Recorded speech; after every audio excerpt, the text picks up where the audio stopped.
Mai Titi performed at a welcome party kumashwede village during the weekend. The concept was mabanditi outfit yakadesignwa nahatipere wacho. It was a nice overall. Kumasure yakanyorwa kunzi guilty. Guys, it was beautiful, beautiful. But tisati tanyanyisa kutaura zvebeauty yezvinhu zviri kuitika. She's also releasing a song that she's working on. The concept still is mabanditi iwayo. Prison did not break me. Ndo zvinotaura song yacho. Break you in 2 months here, vedwe kana 3 months, because ka vanobreakwa neprison ukagara chaizvo nguva yakareba vanogona kutokubreaka prison ukatokuvara chaizvo chaizvo unogona kutobreakwa neprison. But yeah, ndo zviri kuitika mumastreets umu. Ngatimbotaura nyaya iyi.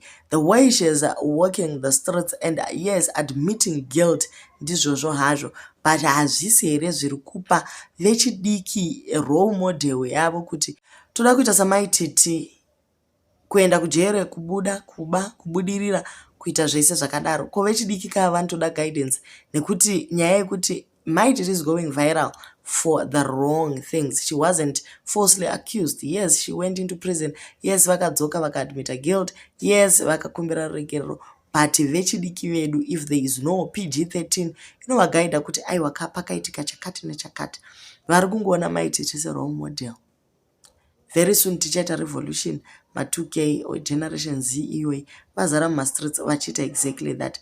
Unoziva kuti unogona kubudirira neshortcut sezvakaita Mai Titi, wojuta uyu, wobatanidza uyu, woita inonzi chi iyo maraundi neuyu, wodai, woenda kujere, unobuda. Kwavari itori movie chaiyo chaiyo.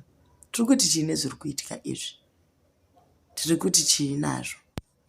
Ngatibatei vana tidzidzise, nekuti hero worship yacho kwaichazova leader kwakaoma. Vanhu vachaperera matirongo vachida kungopfeka chihovhorosi chakanzi guilt. Vanotofunga kuti zvinhu zvinoshamisira nekuti zviri kuitwa nesocialite ichibuda pasocial media ichimanya ichidi. Social media has got a lot of influence on the young people and we need to bring positivity, only positive vibes to our kids and show them and guide them kuti izvi zvakaipa, izvi zvakanaka. Nekuti Mai Titi vari kuita kunge kuenda kujere zvine shine, vana vadiki vachatoona kunge zvinhu zvinoshamisira. Chero vamwe vanhu vakuru weya vanohero worship Mai Titi nayo vachapedzisira vangopinda muna taisireva.